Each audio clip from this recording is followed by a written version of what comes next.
Hello students, Aashirvad ക്ലാസ്സുകളിലേക്ക് സ്വാഗതം. ഞാൻ നിങ്ങളുടെ ബയോളജി ടീച്ചർ. ഇന്ന് നമ്മൾ ഒരുമിച്ച് ഒരു യാത്ര പോകുകയാണ്, ജീവന്റെ കഥയുടെ വഴികളിലൂടെ. അതെ, നമ്മൾ പഠിക്കാൻ പോകുന്നത് ശാസ്ത്രത്തിലെ ഏറ്റവും കൗതുകകരമായ വിഷയങ്ങളിലൊന്നായ പരിണാമത്തെക്കുറിച്ചാണ്. നമുക്കൊരു യഥാർത്ഥ കഥയിൽ നിന്ന് തന്നെ തുടങ്ങിയാലോ? ക്ഷയരോഗം ബാധിച്ച ഒരു രോഗിക്ക് ഡോക്ടർമാർ മരുന്നുകൊടുത്തു, അസുഖം പൂർണ്ണമായി മാറി. പക്ഷേ കുറച്ചു മാസങ്ങൾ കഴിഞ്ഞപ്പോൾ അതേ രോഗം വീണ്ടും വന്നു. ഇത്തവണ അതേ മരുന്ന് കൊടുത്തിട്ട് ഒരു ഫലവുമില്ല. എന്തായിരിക്കും ഇതിന് കാരണം? ഇതിന്റെ ഉത്തരം ഒളിഞ്ഞിരിക്കുന്നത് നമ്മൾ പഠിക്കാൻ പോകുന്ന ഈ അധ്യായത്തിലാണ്. അപ്പോ നമ്മൾ ഈ രഹസ്യത്തിന്റെ ചുരുളൊഴിക്കാൻ പോവുകയാണ്. ആദ്യം കൺമുന്നിൽ നടക്കുന്ന പരിണാമം എന്താണെന്ന് നോക്കും. പിന്നെ പണ്ടുള്ള ശാസ്ത്രജ്ഞർ ഇതിനെപ്പറ്റി എന്തു പറഞ്ഞുവെന്ന് കേൾക്കും. ഒപ്പം ഡാർവിന്റെ കിടിലൻ കണ്ടെത്തലുകളും. അതിനുശേഷം ഇതിനെല്ലാം എന്തൊക്കെ തെളിവുകളുണ്ടെന്ന് പരിശോധിക്കും. അവസാനം നമ്മുടെ, അതായത് മനുഷ്യരുടെ കഥയിലേക്കും എത്തും. ശരി, നമുക്ക് തുടങ്ങാം. നമ്മുടെ രോഗിയുടെ കഥയിലേക്ക് തന്നെ തിരികെ വരാം. നോക്കൂ, ആ രോഗിയുടെ ശരീരത്തിനുള്ളിൽ ലക്ഷക്കണക്കിന് ക്ഷയരോഗ ബാക്ടീരിയകൾ പെരുകുകയായിരുന്നു. ഡോക്ടർ ആന്റിബയോട്ടിക് നൽകിയപ്പോൾ അതൊരു വലിയ ആക്രമണം പോലെയായിരുന്നു. ഭൂരിഭാഗം ബാക്ടീരിയകളും അതോടെ തീർന്നു. പക്ഷേ തികച്ചും യാദൃശ്ചികമായി ആ കൂട്ടത്തിൽ കുറച്ചുപേർക്ക് ജനിതകമായി ഒരു ചെറിയ മാറ്റം, അതായത് ഒരു മ്യൂട്ടേഷൻ ഉണ്ടായിരുന്നു. ഈ മ്യൂട്ടേഷൻ അവർക്ക് മരുന്നിനെ പ്രതിരോധിക്കാൻ ഒരു കവചം പോലെയായി. മരുന്നിനെ തോൽപ്പിച്ച് അവർ മാത്രം രക്ഷപ്പെട്ടു. പിന്നെന്തുണ്ടായി?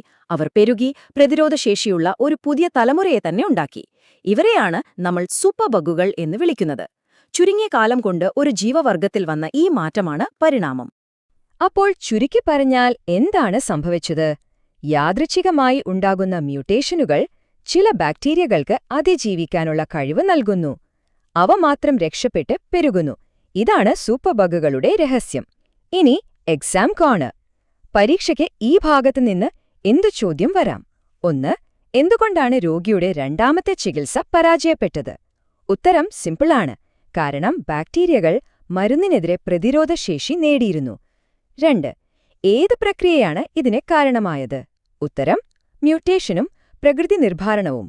അപ്പോ ജീവൻ എങ്ങനെ മാറുമെന്ന് നമുക്ക് മനസ്സിലായി. ഇനി പണ്ടുള്ള ശാസ്ത്രജ്ഞർ ഇതിനെപ്പറ്റി എന്താണ് ചിന്തിച്ചിരുന്നത് എന്ന് നോക്കാം. പരിണാമത്തെക്കുറിച്ച് ആദ്യമായി ഒരു സിദ്ധാന്തം മുന്നോട്ടുവെച്ചവരിൽ പ്രധാനിയായിരുന്നു ജീൻ ബാപ്റ്റിസ്റ്റ് ലാമാർക്ക്. അദ്ദേഹത്തിന്റെ ആശയത്തിൽ നിന്നാണ് നമ്മൾ തുടങ്ങുന്നത്. ലാമാർക്കിന്റെ ആശയം വളരെ രസകരമായിരുന്നു. അദ്ദേഹം ചിന്തിച്ചത് ഇങ്ങനെയാണ്: ഒരു ജീവി അതിന്റെ ജീവിതകാലത്ത് നേടുന്ന മാറ്റങ്ങൾ അടുത്ത തലമുറയ്ക്ക് കൈമാറാൻ കഴിയും. ഉദാഹരണത്തിന്, പണ്ടത്തെ ജിറാഫുകൾക്ക് കഴുത്തിന്റെ നീളം കുറവായിരുന്നു. ഉയരത്തിലുള്ള ഇലകൾ തിന്നാനായി അവ കഴുത്ത് നീട്ടി പരിശ്രമിച്ചു. അങ്ങനെ ചെറുതായി നീളം കൂടിയ കഴുത്ത് അവയിലെ കുഞ്ഞുങ്ങൾക്ക് കിട്ടി. തലമുറകളായി ഇത് ആവർത്തിച്ചപ്പോൾ ജിറാഫിന്റെ കഴുത്തിന് ഇന്നത്തെ നീളം കിട്ടി. ചുരുക്കത്തിൽ, ജീവിതകാലത്ത് നേടിയെടുക്കുന്ന സ്വഭാവങ്ങൾ പാരമ്പര്യമായി കൈമാറുന്നു. ഇനി എക്സാം കോർണർ. ലാമാർക്കിന്റെ പ്രധാന ആശയം എന്താണ്? ഉത്തരം ആർജിത സ്വഭാവങ്ങളുടെ പാരമ്പര്യ കൈമാറ്റം. ലാമാർക്കിന്റെ ഈ ആശയം ഒരു പ്രധാന തുടക്കമായിരുന്നു. പക്ഷേ ഇതിനെ വെല്ലുവിളിച്ചുകൊണ്ട് മറ്റൊരു കിടിലൻ തിയറി വന്നു. അതെ, ആ പുതിയ ആശയം വന്നത് മഹാനായ ചാൾസ് ഡാർവിനിൽ നിന്നും അദ്ദേഹത്തിന്റെ പ്രകൃതി നിർദ്ധാരണ സിദ്ധാന്തത്തിൽ നിന്നുമാണ്. HMS ബീഗൾ എന്ന കപ്പലിൽ ലോകം ചുറ്റിയ ഡാർവിൻ ഗാലപ്പഗോസ് ദ്വീപുകളിലെത്തിയപ്പോൾ ഒരു കാര്യം ശ്രദ്ധിച്ചു. അടുത്തടുത്തുള്ള ദ്വീപുകളിലെ ഫിഞ്ച് പക്ഷികളുടെ കൊക്കുകൾക്ക് വ്യത്യാസമുണ്ട്. ചിലതിന് കട്ടിയുള്ള വിത്തുകൾ പൊട്ടിക്കാൻ പറ്റിയ വലിയ കൊക്കുകൾ, മറ്റു ചിലതിന് പ്രാണികളെ പിടിക്കാൻ പറ്റിയ നേർത്ത കൊക്കുകൾ. ഒരേ പൂർവികരിൽ നിന്ന് വന്നിട്ടും ഓരോ ദ്വീപിലെയും ഭക്ഷണത്തിനനുസരിച്ച് അവയുടെ കൊക്കുകൾ എങ്ങനെ മാറി? ഈ ചോദ്യമാണ് ഡാർവിനെ തന്റെ വിപ്ലവകരമായ സിദ്ധാന്തത്തിലേക്ക് നയിച്ചത്. ഡാർവിന്റെ ഈ കിടിലനാശയം നമുക്ക് 5 സിമ്പിൾ സ്റ്റെപ്പുകളായി മനസ്സിലാക്കാം. 1. ജീവികൾ അതിജീവിക്കാൻ കഴിയുന്നതിലും കൂടുതൽ കുഞ്ഞുങ്ങളെ ഉൽപ്പാദിപ്പിക്കുന്നു. 2. ഈ കുഞ്ഞുങ്ങളെല്ലാം ഒരുപോലെയല്ല.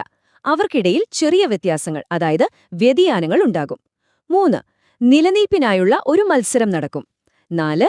പരിസ്ഥിതിക്ക് ഏറ്റവും അനുയോജ്യമായ വ്യതിയാനങ്ങളുള്ളവർ ആ മത്സരത്തിൽ ജയിച്ച് അതിജീവിക്കും. ഇതിനെയാണ് ഡാർവിൻ പ്രകൃതി നിർദ്ധാരണമെന്ന് വിളിച്ചത്. അതായത് പ്രകൃതി തന്നെ ഏറ്റവും മികച്ചതിനെ തിരഞ്ഞെടുക്കുന്നു. അവസാനം, തലമുറകളായി ഈ നല്ല മാറ്റങ്ങൾ കൈമാറി പുതിയ ജീവവർഗങ്ങൾ ഉണ്ടാകുന്നു. അപ്പോ ജിറാഫിന്റെ കാര്യത്തില് ഡാർവിൻ ചിന്തിച്ചത് എങ്ങനെയാണെന്നറിയോ? ജിറാഫുകളുടെ കൂട്ടത്തില് സാധാരണമായി തന്നെ ചിലതിന് അല്പം നീളം കൂടിയ കഴുത്തുണ്ടായിരുന്നു. ഭക്ഷണം കുറഞ്ഞപ്പോ ഈ നീളൻ കഴുത്തുള്ളവയ്ക്ക് മാത്രം ഉയരത്തിലുള്ള ഇലകൾ തിന്നാൻ പറ്റി. അവരതിജീവിച്ചു. അവർക്ക് കൂടുതൽ കുഞ്ഞുങ്ങളുണ്ടായി. അങ്ങനെ തലമുറകൾ കഴിഞ്ഞപ്പോൾ നീളൻ കഴുത്ത് ഒരു സാധാരണ സ്വഭാവമായി മാറി. ഇതാണ് പ്രകൃതി നിർദ്ധാരണം. ഇനി എക്സാം കോർണർ. പ്രകൃതി നിർദ്ധാരണം എന്താണെന്ന് ചോദിച്ചാൽ അനുകൂലമായ സ്വഭാവങ്ങളുള്ളവയെ പ്രകൃതി തെരഞ്ഞെടുക്കുന്ന പ്രക്രിയ എന്ന് പറയാം. ഡാർവിന്റെ സിദ്ധാന്തം അടിപൊളിയായിരുന്നു. പക്ഷെ വെറുതെ പറഞ്ഞാ മതിയോ? തെളിവ് വേണ്ടേ? അതെ, ഡാർവിന്റെ ആശയങ്ങളെ പിന്തുണയ്ക്കുന്ന ഒരുപാട് തെളിവുകളുണ്ട്. നമുക്ക് അവയിലേക്ക് കടക്കാം. ഫോസിലുകൾ ഭൂതകാലത്തിലേക്ക് തുറക്കുന്ന വാതിലുകളാണ്. അതിലൊന്നാണ് ആർക്കിയോപ്ടെറിക്സ്. ചിന്തിച്ചു നോക്കൂ, ദിനോസറുകളെപ്പോലെ പല്ലുകളും നഖങ്ങളുമുള്ള ഒരു വാലും, പക്ഷേ പക്ഷികളെപ്പോലെ ദേഹത്ത് നിറയെ തൂവലുകളും. ഉരകങ്ങളിൽ നിന്ന് പക്ഷികൾ പരിണമിച്ചു എന്നതിനുള്ള ഏറ്റവും ശക്തമായ തെളിവുകളിലൊന്നാണിത്. ഇനി നമുക്ക് ജീവികളുടെ ശരീരഘടന നോക്കാം. ഈ ചിത്രം നോക്കൂ. മനുഷ്യന്റെ കൈ, പൂച്ചയുടെ മുൻകാൽ, തിമിംഗലത്തിന്റെ തുഴ, വവ്വാലിന്റെ ചിറക്. പുറമേ കാണാൻ എന്തോരം വ്യത്യാസമുണ്ടല്ലേ? പക്ഷേ ഉള്ളിലെ എല്ലുകളുടെ ഘടന നോക്കിയാലോ? അത്ഭുതം! എല്ലാം അടിസ്ഥാനപരമായി ഒരുപോലെയാണ്. ഇത്തരം ഘടനകളെയാണ് ഹോമോലോഗസ് ഘടനകൾ എന്ന് പറയുന്നത്. ഇത് സൂചിപ്പിക്കുന്നത് നമുക്കെല്ലാം ഒരു പൊതു പൂർവികനുണ്ടായിരുന്നു എന്നാണ്. ഇനി ഏറ്റവും ലേറ്റസ്റ്റ്, ഏറ്റവും പവർഫുള്ളായ തെളിവ്, നമ്മുടെയൊക്കെ ഉള്ളിലുള്ള DNA. ഈ ചാർട്ട് നോക്കൂ. നമുക്കും ഒരു ചിമ്പാൻസിക്കും തമ്മിൽ 99% DNA സാമ്യമുണ്ട്. ഇത് പരിണാമത്തിനുള്ള ഏറ്റവും ശക്തമായ തെളിവാണ്. ശരി, എക്സാം കോർണർ. 1. ആർക്കിയോപ്ടെറിക്സ് എന്താണ്? ഉരകങ്ങളെയും പക്ഷികളെയും ബന്ധിപ്പിക്കുന്ന ഫോസിൽ. 2. ഹോമോലോഗസ് ഘടനകൾ എന്തിനെ സൂചിപ്പിക്കുന്നു? ഒരു പൊതുപൂർവികനെ. ഈ തെളിവുകളെല്ലാം ഒന്നേ പറയുന്നുള്ളൂ: ജീവൻ മാറിക്കൊണ്ടിരിക്കുന്നു. ഇനി നമ്മുടെ സ്വന്തം കഥ, മനുഷ്യന്റെ കഥ കേൾക്കാൻ റെഡിയല്ലേ? ശരി, നമുക്ക് മനുഷ്യ പരിണാമത്തിലെ പ്രധാന ഘട്ടങ്ങൾ ഏതൊക്കെയാണെന്ന് നോക്കാം. ഈ ടൈം ലൈൻ നമ്മുടെ ദശലക്ഷക്കണക്കിന് വർഷങ്ങളുടെ യാത്രയാണ് കാണിക്കുന്നത്. നിവർന്ന് നടക്കാൻ തുടങ്ങിയ ഓസ്ട്രേലോപിത്തേക്കസ് നിന്ന് തുടങ്ങി കല്ലുകൊണ്ട് ആയുധങ്ങളുണ്ടാക്കിയ ഹോമോ ഹാബിലസ്, ആഫ്രിക്കയ്ക്ക് പുറത്തേക്ക് യാത്ര ചെയ്ത ഹോമോ ഇറക്ടസ് എന്നിവരിലൂടെ കടന്ന് ഒടുവിൽ നമ്മളായ ബുദ്ധിയുള്ള മനുഷ്യൻ എന്നർത്ഥം വരുന്ന ഹോമോ സേപ്പിയൻസിലെത്തുന്നു. ഈ യാത്രയിലെ 2 പ്രധാന മാറ്റങ്ങൾ ശ്രദ്ധിക്കുക. 1. 2 കാലിൽ നിവർന്ന് നടക്കാനുള്ള കഴിവ്. 2. തലച്ചോറിന്റെ വലിപ്പത്തിലുണ്ടായ ഭയങ്കരമായ വർധനവ്. നമ്മുടെ തലച്ചോറിന്റെ ശേഷി എങ്ങനെയാണ് വർദ്ധിച്ചതെന്ന് ഈ ടേബിൾ നോക്കിയാൽ മനസ്സിലാകും. ഏകദേശം 450 ക്യൂബിക് സെന്റിമീറ്ററിൽ നിന്ന് 1350 ക്യൂബിക് സെന്റിമീറ്ററിലധികമായി അത് വളർന്നു. ഈ വലിയ തലച്ചോറാണ് നമ്മളാക്കിയത്. സങ്കീർണമായ ഉപകരണങ്ങൾ, സംസ്കാരം, ഭാഷ എന്നിവയ്ക്ക് വഴിയൊരുക്കിയത്. ഇനി എക്സാം കോണ. ഹോമോ ഹാബിലിസിന്റെ പ്രത്യേകത എന്താണ്? ലളിതമായ കല്ലുപകരണങ്ങൾ ഉപയോഗിച്ചു. മനുഷ്യ പരിണാമത്തിലെ ഏറ്റവും പ്രധാനപ്പെട്ട മാറ്റമെന്താണ്? തലച്ചോറിന്റെ വലിപ്പത്തിലുണ്ടായ വർധനവ്. നമ്മൾ ഒരുപാട് കാര്യങ്ങൾ പഠിച്ചു അല്ലേ? ഇനിയെല്ലാം ഒന്നുകൂടി ഓർത്തെടുക്കാൻ ഒരു മോഡൽ പരീക്ഷയായാലോ? ശരി, നമ്മൾ പഠിച്ച കാര്യങ്ങൾ ഓർമ്മയുണ്ടോ എന്ന് നോക്കാൻ ഇതാ 5 പ്രധാന ചോദ്യങ്ങൾ. ഞാൻ ചോദ്യം ചോദിക്കാം, നിങ്ങൾ ഉത്തരം കണ്ടെത്താൻ ശ്രമിക്കുക. എന്നിട്ട് നമുക്ക് ഒരുമിച്ച് ശരി ഉത്തരം നോക്കാം. ചോദ്യം 1. ജിറാഫിന്റെ ഉദാഹരണം വെച്ച് ലാമാർക്കിന്റെയും ഡാർവിന്റെയും സിദ്ധാന്തങ്ങൾ തമ്മിലുള്ള വ്യത്യാസം എന്താണ്? ഓർമ്മയുണ്ടോ? ലാമാർക്ക് പറഞ്ഞത് ജിറാഫുകൾ കഴുത്ത് നീട്ടി ആ കഴിവ് അടുത്ത തലമുറയ്ക്ക് കൈമാറി എന്നാണ്. എന്നാൽ ഡാർവിൻ പറഞ്ഞതോ, സ്വാഭാവികമായി നീളം കഴുത്തുള്ളവ പ്രകൃതിയിൽ അതിജീവിച്ചു, അങ്ങനെ ആ സ്വഭാവം തലമുറകളിലൂടെ തിരഞ്ഞെടുക്കപ്പെട്ടു. ചോദ്യം 2. എന്താണ് ഹോമോലോഗസ് ഘടനകൾ? അവ എന്തിനെയാണ് സൂചിപ്പിക്കുന്നത്? ഓർത്തുനോക്കൂ. മനുഷ്യന്റെ കൈയും തിമിംഗലത്തിന്റെ തുഴയും പോലെ ഒരേ അടിസ്ഥാന ഘടനയും എന്നാൽ വ്യത്യസ്ത ഉപയോഗവുമുള്ള അവയവങ്ങൾ. അവ ഒരു പൊതുപൂർവികൻ ഉണ്ടായിരുന്നു എന്ന് സൂചിപ്പിക്കുന്നു. ചോദ്യം 3. സൂപ്പർ ബഗുകൾ എങ്ങനെയാണ് പരിണമിക്കുന്നത്? നമ്മൾ ആദ്യം ചർച്ച ചെയ്ത മെഡിക്കൽ രഹസ്യം ഓർമ്മയില്ലേ? ഒരു മ്യൂട്ടേഷൻ കാരണം ആന്റിബയോട്ടിക്കുകളെ അതിജീവിക്കുന്ന ബാക്ടീരിയകൾ രക്ഷപ്പെട്ടു പെരുകുന്നു. അങ്ങനെ പ്രതിരോധശേഷിയുള്ള ഒരു പുതിയ തലമുറയുണ്ടാകുന്നു. ചോദ്യം 4. മനുഷ്യപരിണാമത്തിലെ പ്രധാന ഘട്ടങ്ങൾ ക്രമത്തിൽ പറയുക. ആ ടൈം ലൈൻ ഓർത്തു നോക്കൂ. ഓസ്ട്രാലോപിഥേക്കസ്, പിന്നെ ഹോമോ ഹാബിലസ്, അതിനുശേഷം ഹോമോ എറക്ടസ്, ഒടുവിൽ നമ്മൾ ഹോമോ സാപ്പിയൻസ്.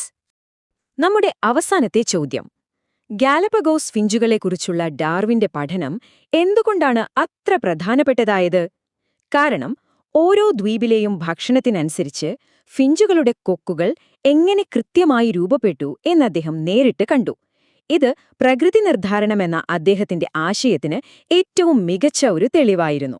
ഡാർവിൻ പറഞ്ഞതുപോലെ വളരെ ലളിതമായ ഒരു തുടക്കത്തിൽ നിന്നാണ് അതിമനോഹരമായ ഈ ജീവലോകം മുഴുവൻ പരിണമിച്ചുണ്ടായത്. പരിണാമത്തിന്റെ വഴികളിലൂടെയുള്ള നമ്മുടെ ഈ യാത്ര ഇവിടെ പൂർത്തിയാവുകയാണ്. SSLC പരീക്ഷയ്ക്ക് തയ്യാറെടുക്കുന്ന വിദ്യാർത്ഥികൾക്കും PSC ഉൾപ്പെടെയുള്ള മത്സര പരീക്ഷകൾക്ക് തയ്യാറെടുക്കുന്ന ഉദ്യോഗാർത്ഥികൾക്കും ആശീർവാദിന്റെ ഈ ക്ലാസുകൾ ഒരുപോലെ പ്രയോജനപ്പെടും. ഏവർക്കും മഹാവിജയാശംസകൾ. എന്നോടൊപ്പം ചേർന്നതിന് നന്ദി.